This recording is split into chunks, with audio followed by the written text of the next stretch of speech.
नमस्कार, आप देख रहे हैं क्लीन न्यूज एमपी और वक्त हो चला है मध्य प्रदेश की 10 फटाफट बड़ी खबरों में। सभी खबरें जरूरी और काम की हैं, तो वीडियो को पूरा देखें और आप न्यूज को कहां से देख रहे हैं हमें कमेंट्स में जरूर बताएं। साथ ही वीडियो को लाइक भी करें।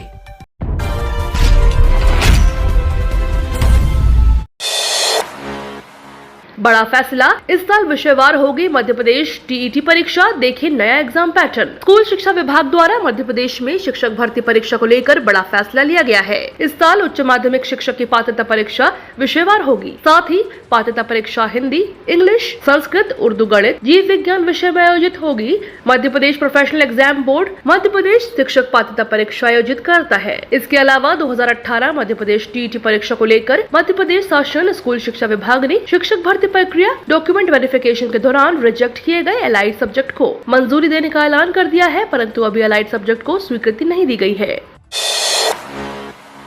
आज भोपाल में रहेंगे अमित शाह, 2 करोड़ आदिवासियों को साधेंगे शाह। 827 वन ग्राम को मिलेगा राजस्व ग्राम का दर्जा। देश के गृह मंत्री अमित शाह शुक्रवार को 8 घंटे 10 मिनट भोपाल में बिताएंगे। शाह एक दिन के दौरे में 3 कार्यक्रम करेंगे। इसमें से 2 कार्यक्रम सबसे अहम है। पहला दोपहर 2:30 बजे जम्बूरी मैदान में तेंदुपत्ता संग्राहकों का सम्मेलन और दूसरा शाम को 4:45 बजे लिंक रोड नंबर 2 से भाजपा कार्यालय तक का 1 किलोमीटर लंबा रोड शो। दोनों कार्यक्रमों को 2023 में प्रस्तावित विधानसभा चुनाव से कर देखा जा रहा है। प्रदेश की 2 करोड़ आबादी आदिवासी है और 230 विधानसभा सीटों में से 87 पर आदिवासी वोटर सबसे ज्यादा है। तेंदुपत्ता सम्मेलन में 35 लाख संग्राहकों के लिए बड़ी घोषणाएं की जाएंगी। इनमें सबसे प्रमुख घोषणा 827 वन ग्रामों को राजस्व ग्राम में बदलने की होगी।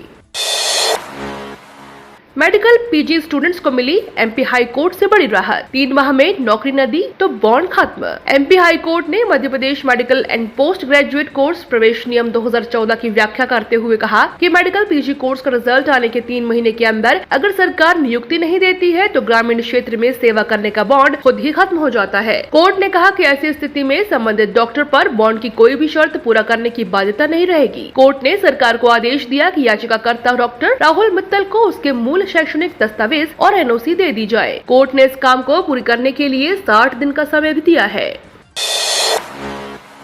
28 अप्रैल को घोषित होगा 5वीं और 8वीं का रिजल्ट। इस बार प्रदेश में 5वीं और 8वीं की परीक्षाएं बोर्ड पैटर्न पर ली गई हैं। वैसे तो प्राथमिक और माध्यमिक की अन्य कक्षाओं की परीक्षा फिलहाल चल रही है, लेकिन 5वीं और 8वीं की कक्षाओं का मूल्यांकन कार्य स्टार्ट हो चुका है। ऐसे में 28 अप्रैल को रिजल्ट घोषित कर दिया जाएगा। कक्षा 5वीं और 8वीं की वार्षिक परीक्षा बोर्ड पैटर्न पर आयोजित की गई थी, लेकिन इनमें प्रोजेक्ट और लिखित परीक्षा के अलग अलग नंबर निर्धारित किए गए हैं। लिखित और प्रोजेक्ट के नंबर मिलाकर 100 अंक निर्धारित किए गए हैं, जिनमें लिखित परीक्षा में 60 नंबर का पेपर लिखा गया था, वही 40 नंबर प्रोजेक्ट पर दिए जाने हैं। जानकारी के अनुसार विद्यार्थियों को लिखित और प्रोजेक्ट दोनों परीक्षाओं में पास होना अनिवार्य है। भोपाल के 5 पोस्ट ऑफिसों में अब ट्रेन के रिजर्वेशन होंगे। मध्य प्रदेश की राजधानी भोपाल के रेल यात्रियों के लिए एक अच्छी खबर है। अब भोपाल रेल मंडल के अंतर्गत आने वाले 5 पोस्ट ऑफिसों में ट्रेनों के रिजर्वेशन कराए जा सकेंगे। हालांकि फिलहाल ये सुविधा जीपीओ भोपाल, टीटी नगर और मौलाना आजाद राष्ट्रीय प्रौद्योगिकी संस्थान MANIT पोस्ट ऑफिस से ही सुविधा मिलेगी। वहीं रायसेन और राजगढ़ पोस्ट ऑफिस में भी रिजर्वेशन कराया जा सकता है। स्टेशन से दूर दराज में रहने वाले लोगों की सुविधा को ध्यान में रखते हुए पोस्ट ऑफिसों में रेल रिजर्वेशन कराने की सुविधा उपलब्ध कराई जा रही है, ताकि रेल रिजर्वेशन के लिए लोगों को भटकना न पड़े।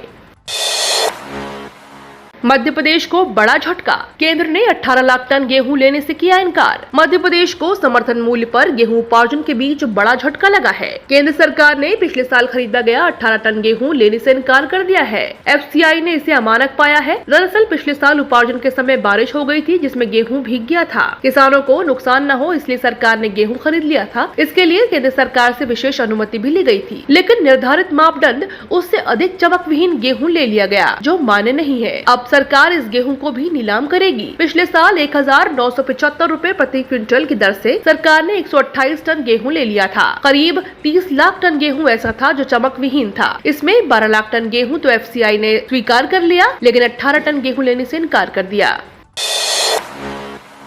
एमपी में आज भी बादल और बारिश का दौर। भोपाल में शाम तक हल्की बारिश। नर्मदापुरम सीहोर में तेज पानी गिरेगा। मध्य प्रदेश के कई शहरों में 48 घंटे के दौरान हल्की बारिश हुई है। बादल और बारिश ने गर्मी के तेवर ठंडे कर दिए हैं। आज भी बारिश के आसार है। मौसम वैज्ञानिक वेद प्रकाश सिंह के मुताबिक आज शाम भोपाल, इंदौर समेत 14 शहरों में तेज हवा के साथ हल्की बारिश हो सकती है। सिंगरौली, नर्मदापुरम और सीहोर में तेज पानी गिर सकता है। पाकिस्तान से आने वाली हवाएं पाकिस्तान के ऊपर पछुआ पवनों के बीच ट्रफ लाइन बना रही है। पूर्वोत्तर मध्य प्रदेश के ऊपर एक्टिव चक्रवात विदर्भ और तेलंगाना तक फैला हुआ है। कर्नाटक से लेकर कोमरीन सागर तक अन्य ट्रफ लाइन गुजर रही है। इन्हीं वजहों से मौसम में बदला हुआ है। 24 अप्रैल से एक और सिस्टम बनेगा। इससे तापमान फिर बढ़ने लगेगा। जबलपुर के बिजली उपभोक्ताओं को एक और झटका। विभाग का ये सिस्टम भी हुआ फेल। बिजली पुल हो जाए या फिर कोई समस्या आ जाए तो सुधार कार्य के लिए आपको घंटों इंतजार करना पड़ता है। बिजली विभाग का रिस्पांस सिस्टम पूरी तरह से फेल है। शिकायत पर फौरन कार्रवाई के लिए पहले ऑनलाइन शिकायत करनी होगी। इसके बाद ही संबंधित विभाग आपकी शिकायत को पार्स आउट करेगा। इस स्थिति में 30 मिनट से लेकर 3 घंटे तक लग जाते हैं। ऐसे में गर्मी में उपभोक्ताओं के सामने केवल परेशानी झेलना बच जाता है। जबलपुर शहर में करीब 350 आउटसोर्स कर्मचारियों को रखा गया है, लेकिन न तो ये ट्रेंड है और न ही आवश्यक संसाधनों से युक्त है। ठेका कंपनी ने 12वीं पास कर्मचारियों को लाइनों पर चढ़ाकर काम कराया जा रहा है, जिसके चलते फॉल्ट ढूंढने और ठीक करने में समय लगने के साथ ही दुर्घटनाओं को भी अंदेशा बना रहता है।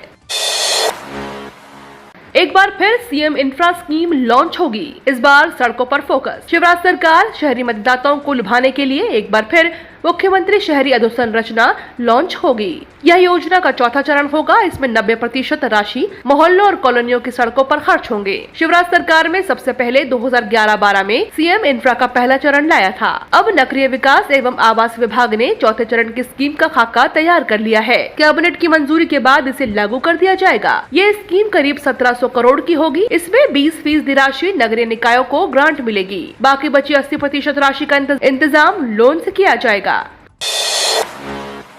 मध्य प्रदेश यूनिवर्सिटी को मिलेगी जमीन। खुलेगा मेडिकल कॉलेज। रानी दुर्गावती विश्वविद्यालय के नए पाठ्यक्रम शुरू करने, चिकित्सा महाविद्यालय खोलने सहित भविष्य की जरूरतों को देखते हुए 200 एकड़ भूमि की मांग शासन से की जा रही थी। लंबे समय से इस पर प्रक्रिया चल रही थी, जिसमें उच्च शिक्षा विभाग ने फौरन कार्रवाई करते हुए जिला कलेक्टर को पत्र लिखकर भूमि उपलब्ध कराने के लिए कहा है। विश्वविद्यालय को 152.62 एकड़ जमीन आवंटित करने के लिए कलेक्टर से कहा गया है। उच्च शिक्षा विभाग की स्वीकृति मिलने के बाद विश्वविद्यालय कैंपस के विस्तार के लिए आवश्यक भूमि की मांग की गई है।